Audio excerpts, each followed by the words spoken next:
Okay. I'm getting a thumbs up, so that must mean it's time to start.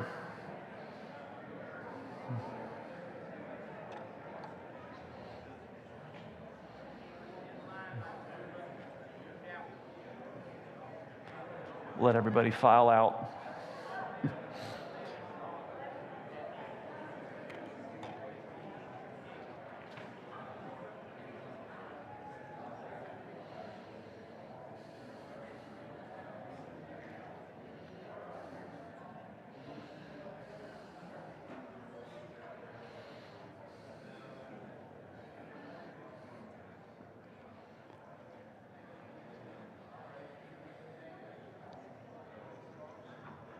Well, good morning. Hope everybody's doing well.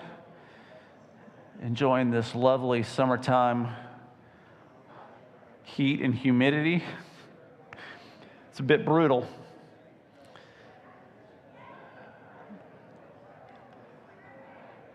But I don't know that I'm necessarily interested in getting into wintertime either. So I reserve the right to complain about the heat and humidity when I'm running, but then when it gets cold, in the wintertime, I'll complain about that as well. I guess it's just human nature.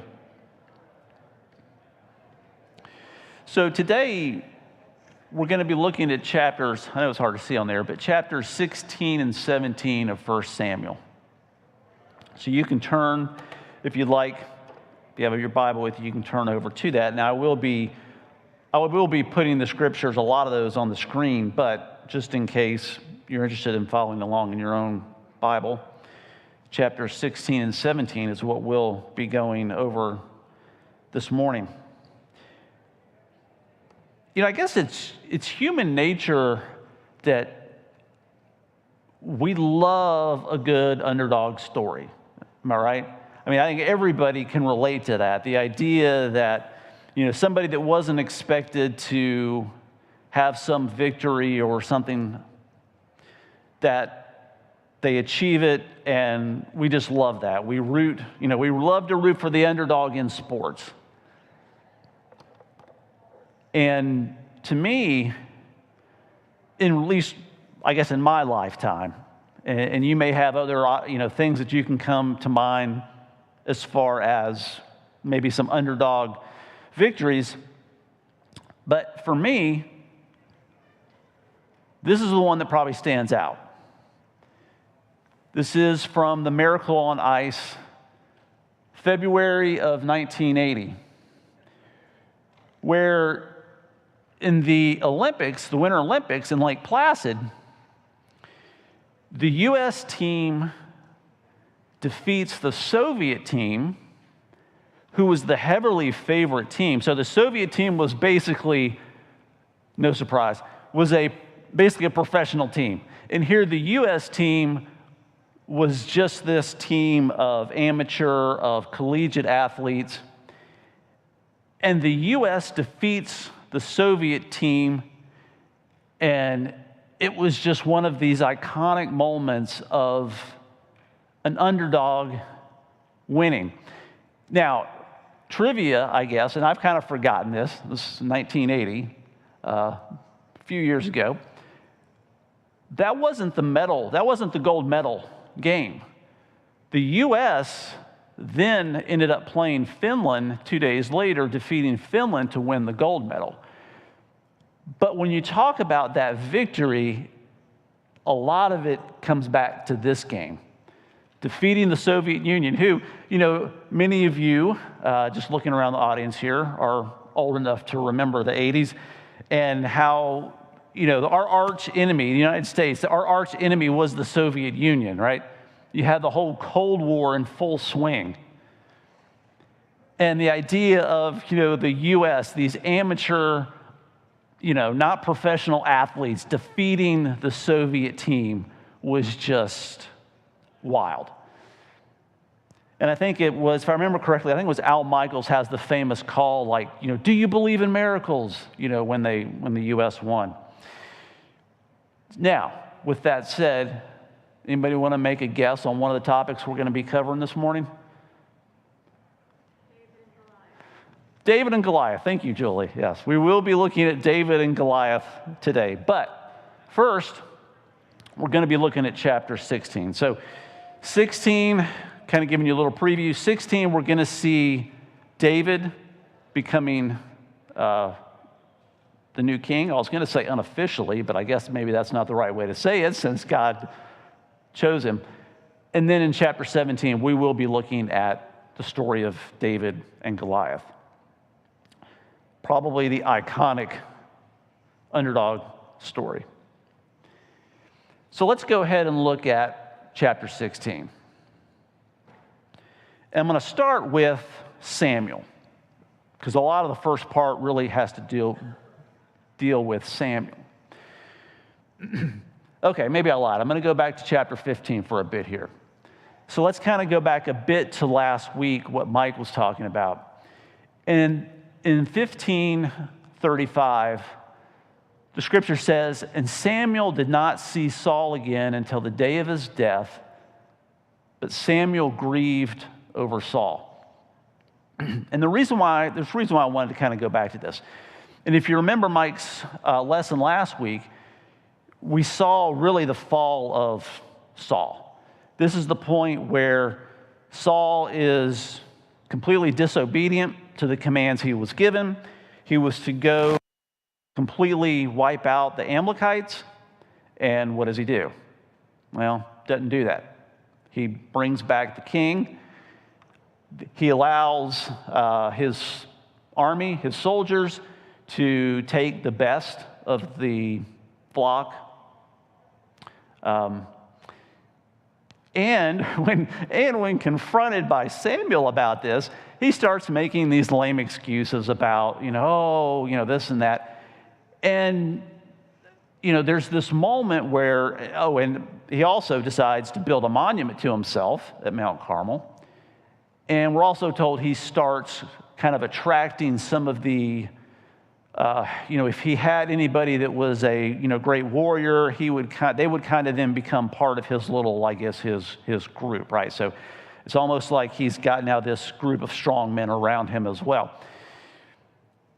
But the main point is that Saul had completely disobeyed the commands that he was given, and God is done. No more. And Samuel tells Saul this, right? You're done. God's moving on. And it's interesting to me, though, that in the end of that chapter, that there's this statement about I'm going to get those names confused all morning.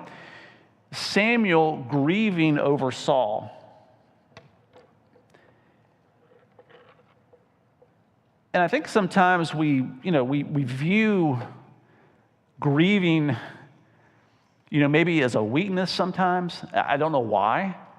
But it's interesting to me that, here we have Samuel, who, by the way, right before this, when he had confronted Saul about not killing the king of the Amalekites, what happens? Samuel hacks him to death. Samuel is not by any stretch of the imagination, a weak person. And then we see him, though, grieving over Saul. So let's go ahead now and jump into chapter 16, verse 1. The Lord said to Samuel, "How long are you going to grieve over Saul, since I have rejected him from being king over Israel? Fill your horn with oil and go. I will send you to Jesse the Bethlehemite, for I have provided for myself a king among his sons."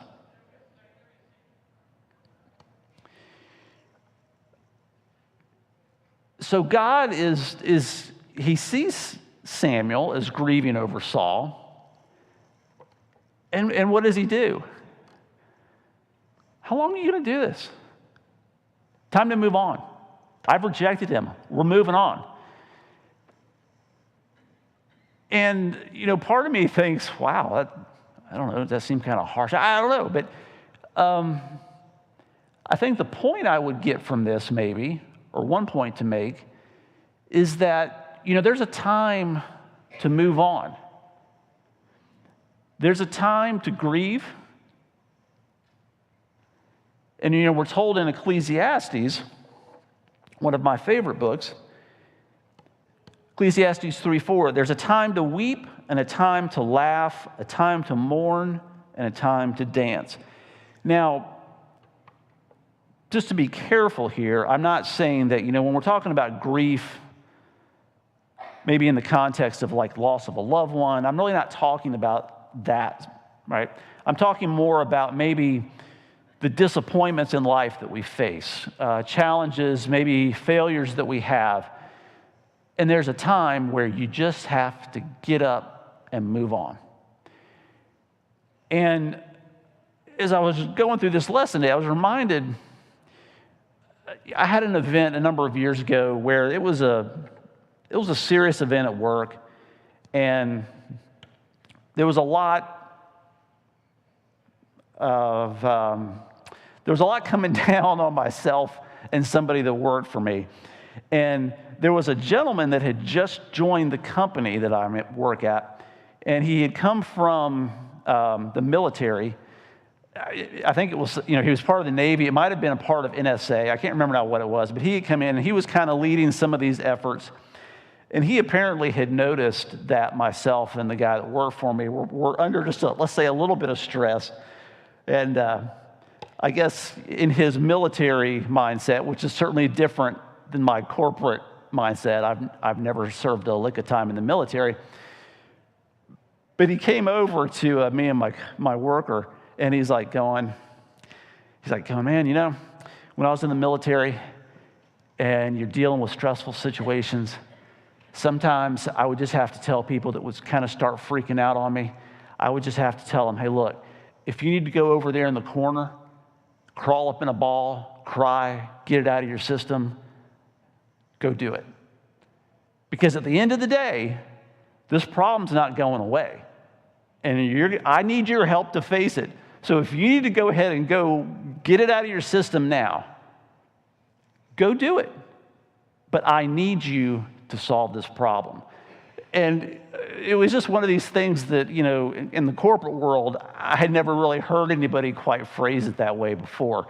I appreciate the way he approached it, and we got through it. But it did remind me of this, that it's almost like God is having to tell Samuel, look, I understand. This situation with Saul is disappointing, to say the least. But it's time to move on. You can't sit there and dwell on it. There's a problem that has to be solved. We're moving on. So continuing on. And Samuel said, how can I go? If Saul hears it, he will kill me. So Samuel is afraid. He's afraid Saul's going to kill him. I mean, is that a legitimate fear? I mean, we've already seen the instability of Saul.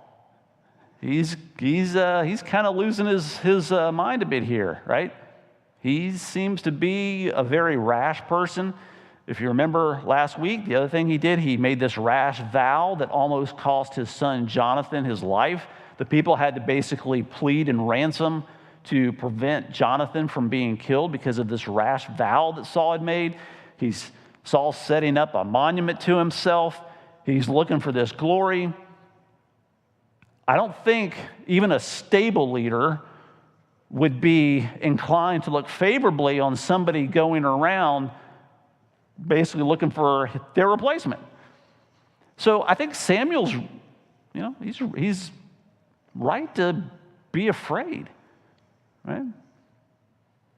Just because, Samuel is a man of God, and we've already seen the great things that he's done. That doesn't isolate him from fear. It's a natural human emotion. It's not a weakness that Samuel has this fear. But notice, continuing on, and the Lord said, take a heifer with you and say, I have come to sacrifice to the Lord. And invite Jesse to the sacrifice, and I will show you what you shall do, and you shall anoint for me him who I declare to you. So God doesn't come down on Samuel for having this fear. He doesn't berate him. He doesn't go, come on, you've seen the great things that I've done. Why are you afraid? No. God takes Samuel where he's at and says, look, I'm going to provide the plan. It's okay. You're afraid. I get it. But look, here's the plan. So this gives Samuel cover to go to Bethlehem and potentially now anoint the new king, right? So now hopefully Saul is not going to be suspicious and deciding that he needs to try to take Samuel out.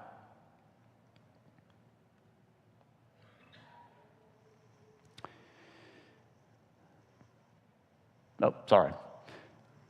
And then there at verse 4, at the bottom of this slide, Samuel did what the Lord commanded and came to Bethlehem. So Samuel, even though he's afraid, he does what God commanded. And I think that's instructive because, obedience, it doesn't mean that we don't have fears, that we don't have concerns, but we're willing to step out in that faith because we know that God is going to take care of us, right? So Samuel's like, okay, I'm afraid, but I'm going to do what you say, Lord.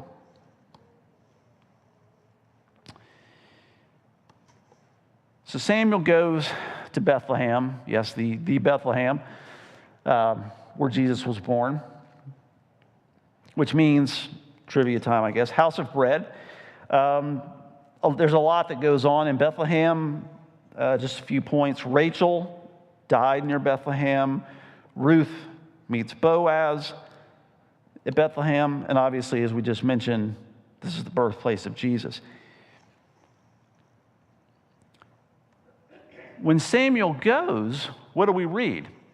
The elders of the city came to meet him, trembling, and said, "Do you come peaceably?"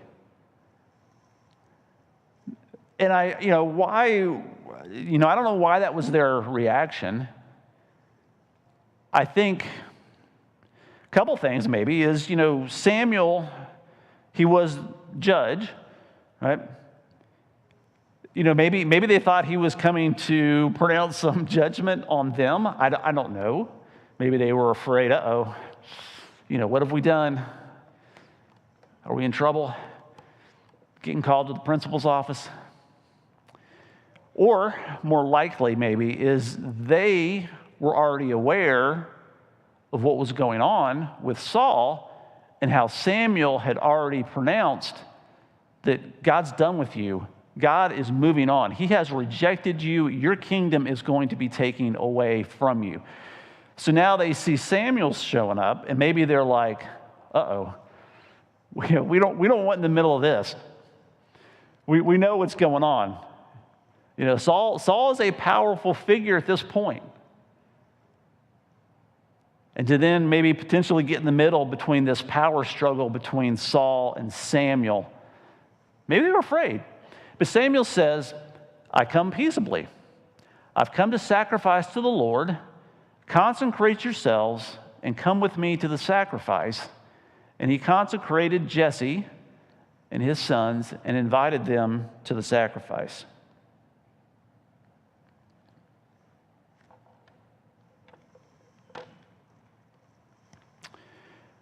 Okay, so now we've kind of seen Samuel's part leading up to this. Let's go ahead and now jump into the next part. Starting at verse 6. When they came, Jesse's sons, that is, he looked on Eliab and thought, surely the Lord's anointed is before him. But the Lord said to Samuel, do not look at his appearance or the height of his stature, because I have rejected him. For the Lord sees not as man sees. Man looks on the outward appearance, but the Lord looks on the heart. I was a bit surprised, maybe in a way, when I first read this, the first part that is, where Samuel sees the eldest son, Eliab, and he must have looked the part of king, because Samuel was kind of immediately going, this must be him. And it's you know, Samuel is the one that, called out Saul, at God's instruction to be the king. And, we're told that Saul was like, I think, head and shoulders above everybody else. I mean, Saul definitely looked the part of king. And it's kind of, ironic a bit here that Samuel seems to kind of be falling into that same pattern of, oh, look at this guy. Yeah, he looks the part. This has got to be who God wants to be king. And I take from that a bit that, it's human nature, right? We base a lot of things on first appearances, and it's easy to make these snap judgment at times on somebody's appearance and think we know their character. And I had one of my best friends in high school. I first met him in junior high. We had moved from one location in Florida, Melbourne, Florida, up to Ormond Beach in my junior high. So I had started junior high. I think it was 8th grade maybe. So coming into this new school, and I remember there was this guy that was just kind of this loud, I thought, obnoxious guy, and I'm like, who is this guy? And then later he came to be probably one of my best friends in high school. And, I always kind of laugh about that to myself sometimes, thinking that, that first appearance that I had of him, and how it completely changed later. And we were we were kind of opposites. I don't know what he saw in me or I saw in him, because I was a very quiet, introverted person. He was my mom's nodding because she knows who I'm talking about. He was a very gregarious, extrovert, kind of guy, but for whatever reason. So first appearances can a lot of times be deceptive. And even Samuel here seems to be kind of making this same mistake of looking at the outward appearance. One of the things that I actually appreciate this, I think sometimes this gets a bad rap in corporate world. I have to do a lot of training, refresher classes. And sometimes, the whole idea of, biases and stuff, I think sometimes that gets a bad rap, and I don't really know why. I think it's important. And one of the things I've learned through some of that training is all of us have biases. I don't care who you are. You have biases. The key thing is recognizing those biases and being able to keep those biases from having you make the wrong decision, right? And I think that's true here in what we're seeing in Samuel, a lesson that maybe we can learn, or an application we can learn from this. And then the verse here that I have highlighted in yellow, I love. It's very famous. The Lord sees not as a man sees. He sees the inward, not the external, right? He sees the heart, not the outward appearance.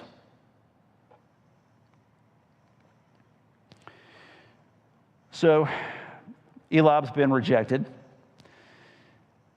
Jesse made 7 of his sons pass before Samuel. And Samuel says to Jesse, the Lord hasn't chosen these. He says to Jesse, are all your sons here? And Jesse says, well, there remains the youngest, but behold, he's keeping the sheep. And Samuel said to Jesse, send and get him, for we will not sit down until he comes here. And he sent and brought him. Now he was ruddy and beautiful eyes and was handsome, and the Lord said, arise, anoint him, for this is he. This must have been an interesting situation where you have these different sons being paraded, and I don't know if it was, was Samuel having to verbally go, say out loud, nope, not you, nope, not you, or was it just more an internal monologue between him and God of like, nope, that's not him, Samuel. Nope, that's not him, Samuel. Nope, that's not. I don't know. I don't know. It would have been an interesting thing to actually have seen this. why wasn't David there? His dad, Jesse, says that, well, I don't know if this is kind of dismissive toward David or it was just a reality of the situation, but it's like, he's the youngest. He's just a shepherd. Why would I have needed to have brought him there? But, it could have been that it was maybe just a practical reality of like, look, yeah, I brought all my sons, but somebody's got to stay back with the sheep, so the youngest is going to do that, and that was David. Regardless, David is the one that God has chosen to be anointed.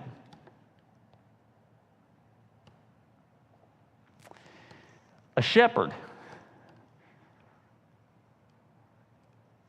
I don't know a lot about farming, so I'm kind of basing things off of things that I've heard or read. Probably same things you guys have heard, but with sheep, sheep aren't the smartest animals from what I hear. They're fairly dumb. They get lost a lot. They wander off. They're very vulnerable to predators. They really need to have some type of protection. Kind of reminds us of us, maybe. And a shepherd is kind of an interesting position or job, because some things I would read would say that, a shepherd was really looked at as a lowly position. I mean, you're just out there in the field dealing with animals.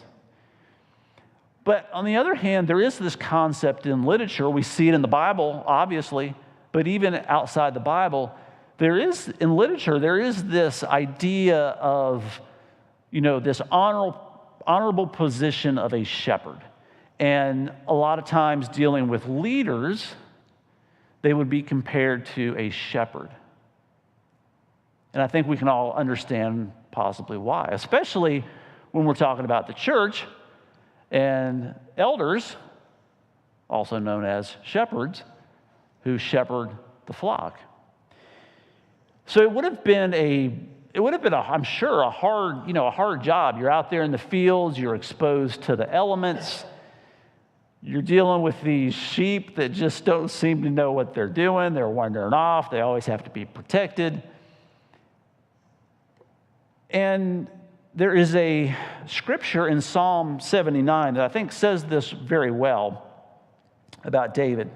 So in Psalm 78, verses 70 and 72, it says this: He chose David his servant and took him from the sheepfolds.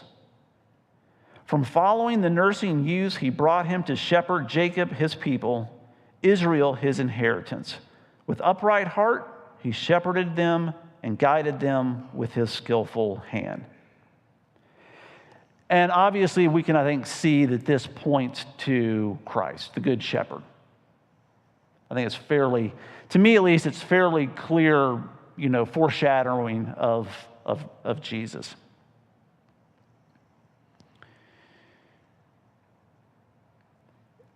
One other thing before I move off from this slide, though, is that those last two sentences where it says that he was ready, which as I understand it, that just kind of maybe is the Hebrew word for kind of a reddish. So some people would say, well, did he have red hair? Others would say, well, no, it was maybe his skin tone. Maybe he was a little bit lighter in skin tone than others.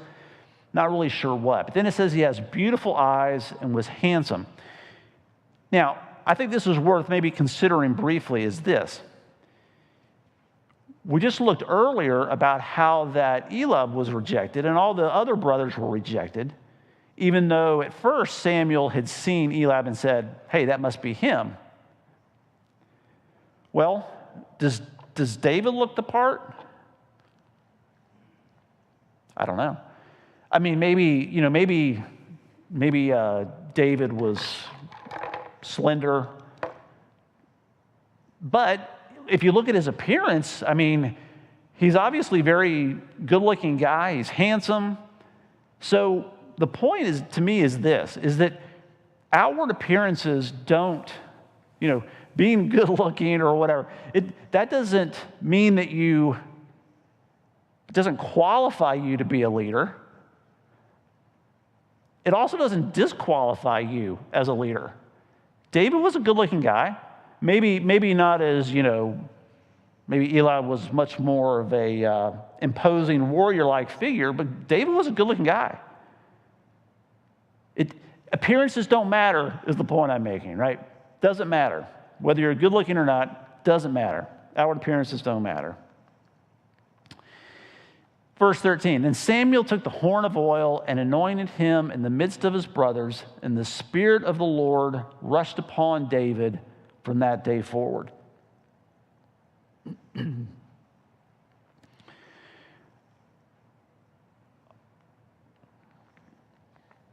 So we've had the Spirit rush on David from that day forward.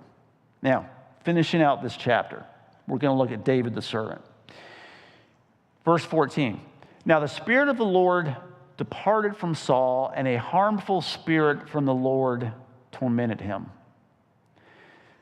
So remember, we've just been told that the Spirit of the Lord has now rushed upon David, and now immediately we're told that the Spirit has departed from Saul. And I can't think of probably a more stark contrast between a line of, I'm done. God is saying, no doubt, I'm done. I'm taking my spirit from Saul. I'm giving it to David.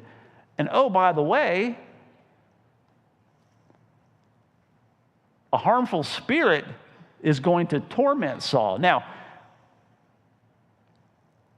this to me brings up some questions that I don't know that I can answer. I'm sure I can't. I'm not really going to try, but I'll at least bring this up. This idea of a harmful spirit being sent from the Lord to torment Saul, I don't know if that makes us uncomfortable, what we think about that God would do that. Some people will explain this as maybe, maybe it was just that when the Spirit left Saul, that left kind of a vacuum, and then Saul allowed these dark, harmful spirits potentially to then come in. Or maybe this is kind of more of a way of, in ancient times of explaining that. I think what we're going to see, no doubt here, is that Saul definitely starts suffering some mental issues, right? And is this maybe because of, some of the things that Saul was dealing with mentally, that maybe that was kind of described as this harmful spirit? I don't know. My opinion is to probably just take the Bible at face value. A harmful spirit from the Lord tormented him. And then we're going to see here, I think as we read through some of the next things here, we'll see that phrase mentioned over and over again. So in verse 15 it says, Saul's servant said to him, behold, now a harmful spirit from God, there again, a harmful spirit from God is tormenting you. Let our Lord now command your servants who are before you to seek out a man who is skillful in playing the lyre. And when the harmful spirit from God is upon you, again, the harmful spirit from God, he will play it and you will be well. And then one of the young men answered, behold, I have seen a son of Jesse the Bethlehemite who is skillful in playing, a man of valor, a man of war, prudent in speech, a man of good presence, and the Lord is with him. So David already at this point, even though he's young, has a really good name for himself, at least with this particular servant. What kind of caught my attention, though, is when it says a man of war. That's kind of interesting. Don't know why he would be described that way. But one thing I will kind of point out briefly here, we're not going to get too much into this, but if we jump ahead to the end of the next chapter, after David and Goliath, there is this idea of it's hard to kind of put some of this stuff chronologically together, because at the end of that chapter, Saul's basically going to ask, who is this David? Who is this guy? And it sometimes causes some, controversy around the chronological, outline of some of this. Like, well, wait a minute. Here, though, we've got, David's already been brought to Saul's attention. I guess I should probably just go ahead and go to the next slide here and read this. So David came to Saul and entered his service, and Saul loved him greatly, and he became his armor bearer. Okay, Saul loves him. He became his armor bearer. And then at the end of the next chapter, it says Saul's asking, who is this guy? There's different ways to look at that. Not going to go too much into it, although this might be something that if you're studying through this, you might run across this. Some people would say that, well, what it is that maybe the author or whoever was putting this together kind of used this literary idea of kind of taking an event that occurs a little bit farther down the line and kind of bringing it back to kind of juxtaposition it against what we just talked about with the Spirit coming into David, but then leaving Saul. So they kind of took this event here that maybe actually occurred later after David and Goliath and kind of brought it back in at this point to kind of make this comparison. I don't know. It's hard to kind of wrap my head around it a bit. Or maybe it was at the point, at the end of the next chapter of David and Goliath, that Saul was already starting to really suffer greatly mentally. And maybe he was completely forgetting who David was, that he had already run into David here. But he brings David into his service and found favor in his sight. And then in verse 23, it says, whenever the harmful spirit from God was upon Saul, David took the lyre and played it with hand. So Saul was refreshed and was well, and the harmful spirit departed from him. I don't want to read too much into this, but one thought I had when I was reading that last part about the harmful spirit departing when David would play, even though, my opinion here, even though God had rejected Saul and had taken his spirit away, I still feel like God is offering some care for Saul. In this case, it's through David, who he is now anointed as the new king. So David is now serving Saul, and whenever David plays this lyre when Saul is suffering, Saul is refreshed. And there's this care maybe that God is still showing towards Saul, even though he has rejected him from being king going forward. I might be reading too much into that, but I found that maybe something that would be of value to mention. I think the die was cast, obviously. Saul was out. Nothing was going to, whatever Saul did at this point, I don't think was going to change history. God had rejected him. But in some ways, maybe there was still some redemption that Saul could have achieved if he had turned away from the path he was going down. Just an idea. Okay. Trying to keep an eye on time here. Moving on to 1 Samuel 17. David and Goliath. Probably one of the more famous stories in the Bible, taught, at a young age in our Bible class, and rightfully so. But even in the world, people that don't know much about the Bible, everybody's going to know about David and Goliath. I think it really is kind of the origin story behind what we were talking about with underdogs, right? So let's go ahead and jump into this. Now, I am likely to trip myself up going through this because I have the great idea of, I'm going to take certain passages out to kind of outline the story here and not just chronologically. So I might kind of trip myself up a bit here as I go through these slides. Just heads up. Hopefully I get through this. All right. So the Philistines gathered the armies for battle, and they were gathered at Succoth. Saul and the men of Israel were gathered and encamped in the valley of Elah and drew up in line of battle against the Philistines. And the Philistines stood on the mountain on one side, and Israel stood on the other side with a valley in between them. And I don't know, I read this and it's like, this is like something right out of a Hollywood movie, war movie.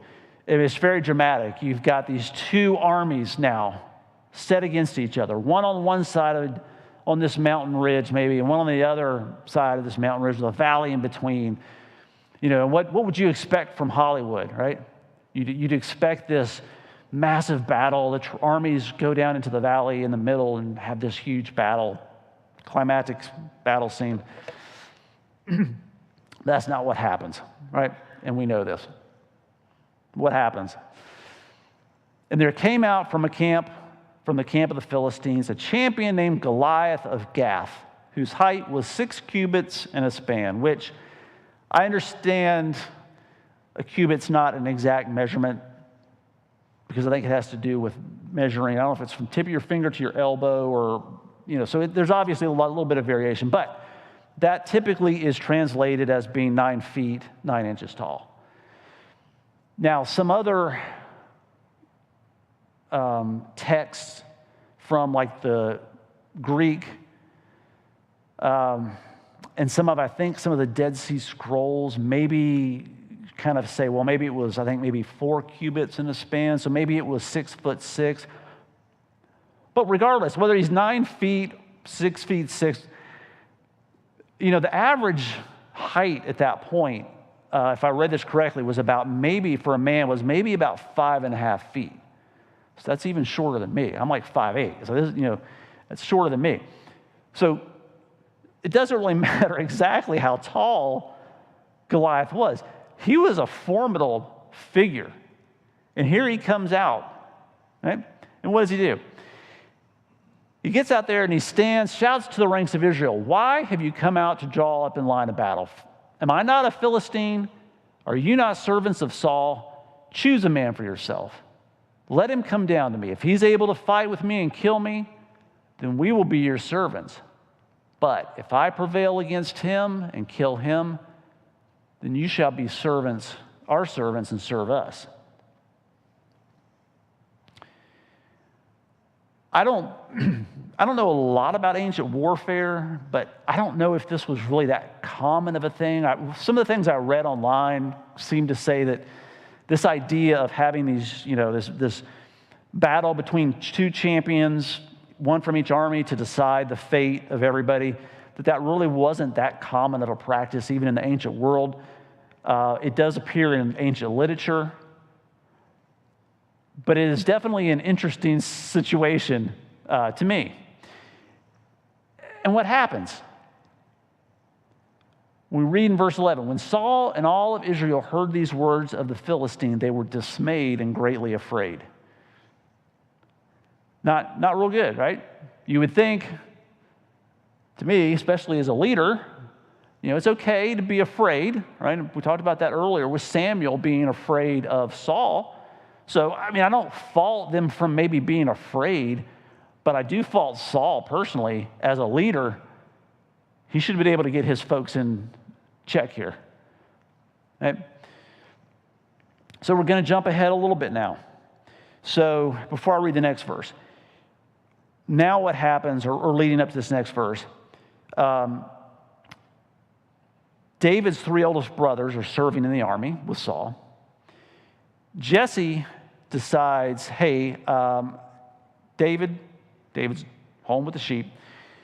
I'm going to send you up, and I need you to take some stuff to them. That was my understanding, that's somewhat of a common practice. You basically almost had to, in the army back then, you kind of had to take care of yourself, feed yourself. So Jesse is going to send David up to the battle and provide supplies potentially for David's brothers and to check on them and make sure, see how they're doing. All right. So fast forwarding a bit here to verse 23. David has now been there. He leaves the stuff with the keeper of the baggage and goes to the ranks and greets his brothers. And then I'm going to have to go through this pretty quick. So he witnesses then Goliath going out before the ranks of Israel and challenging them to battle, and how the men of Israel were afraid. And this had been going on now, I believe, for 40 days. Right? So David starts asking around, okay, what's to be done with the man who kills the Philistine and takes away the reproach from Israel? For who is this uncircumcised Philistine that he should defy the armies of the living God? So you can see David's just kind of incredulous at this point. Like, you guys are letting this guy come out every day and mock you and our God? But he does ask, well, what's to be done? Is there some reward? And well, there is. I'm jumping ahead a bit. We find out that from talking, David talks to some of the other men, that Saul has offered a daughter in marriage, and also, if I get this right, I think the family of whoever goes out to defeat Goliath they'd have a tax exemption, right? So David hears about this, and he kind of is asking around, and even gets his brother Eliab, kind of hears about it, and he gets enraged at David, and accuses David of just coming up there to kind of witness this battle. So even David's own brother is kind of getting on to him. But David's asking around because he just can't believe this is happening. And he decides, he goes, this gets out to Saul. Saul calls for David, and David says, look, let no man's heart fail because of him. Your servant will go and fight with this Philistine. And Saul said to David, you're not able to go against him. You're this young guy. This Philistine, Goliath, has been a man of battle since his youth. How can you do this? David says, your servant used to keep sheep for his father. And when there came a lion, a bear, to take a lamb in the flock, I went after him and struck him and delivered it out of his mouth. And if he arose against me, I caught him by his beard and struck him and killed him. Your servant has struck down both lions and bears. And I love this. This uncircumcised Philistine shall be like one of them, for he has defied the armies of the living God. David is like, look, I've got experience. This Philistine is nothing more than just an animal like this bear or this lion that I've already killed. I'm going to take care of this. And I'm jumping ahead a lot here, but finally, we know how the story goes, right? David goes out there. Goliath is enraged that here's this boy coming at him. Who am I, a dog, that you come at me with sticks?